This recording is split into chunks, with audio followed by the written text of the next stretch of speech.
Another culprit.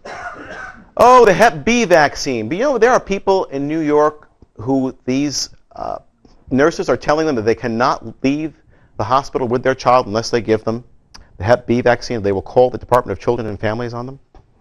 I have a nice form for that to hand to all hospital personnel, informing them how I'm going to sue them and take everything that they ever owned if they ever try that with me.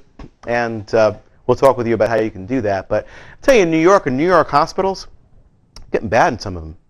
I just had one patient of mine tell me the other day that one thing. Also, if you don't get the vitamin K shot, which is about 500 times, if you don't inject your little infant with 500 times the dose of vitamin K, which also has different carrying agents in it, which are toxic to inject into a little child. It's around here someplace, and it's certainly in my book, but giving a child, a 6 or 9 pound infant, one vaccine is the equivalent of giving an adult 100 vaccines in one day. We're talking about concentrated gook that you're putting into children's bodies. Hep B vaccine, yeah, we know about that. Okay.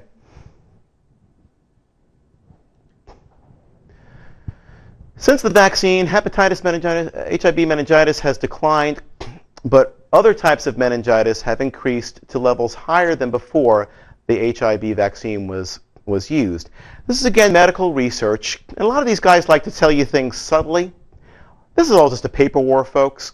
You know, if one disease goes down and another disease goes up, what does God tell you? What does the body say? Same thing, different day. Okay, type 1 diabetes. Let me cut to the chase here. Okay? I happen to think chickenpox is, and I've always thought this even before the chickenpox vaccine came out, is one of the extremely necessary factors that your child needs to go through in order to develop the immune system.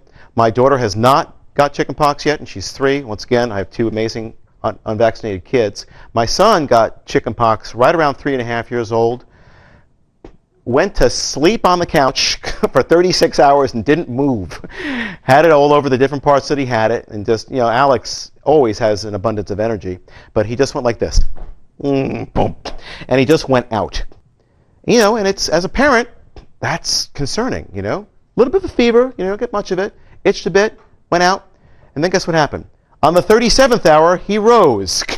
And he was running around doing the exact same thing he was doing but on the first hour. He got through it, and, you know, as a result, it's my belief, but of course there's never been any studies done on it, that his immune system is one of the healthier immune systems on the planet in his age group. Alex will admit that, you know, when all your friends in school that have had shots are out with sickness and flus and everything else like that, unfortunately you have to go to school. It's a bummer, dude, I know. But you're healthier for it. Okay, tetanus, yeah. Actually, in my book, I tell a nice story in my introduction about how I was almost killed from a tetanus shot, which got me into chiropractic college. So if you want to read about that, basically, I was a medical student before I got into chiropractic. And my tetanus shot at 19, which almost killed me, and I saw the void from all those toxins that were put into me, got to me in the place where I am right now. Okay, Guillain-Barré syndrome. Oh, it's commonly believed that the Salk vaccine was responsible for halting the polio epidemics. If so, why did the epidemics also end in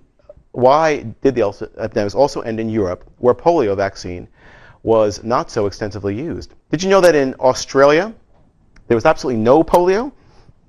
It's so rare to see polio in Australia until the onset of the vaccine, and now polio became an epidemic through the 60s and the 70s in Australia.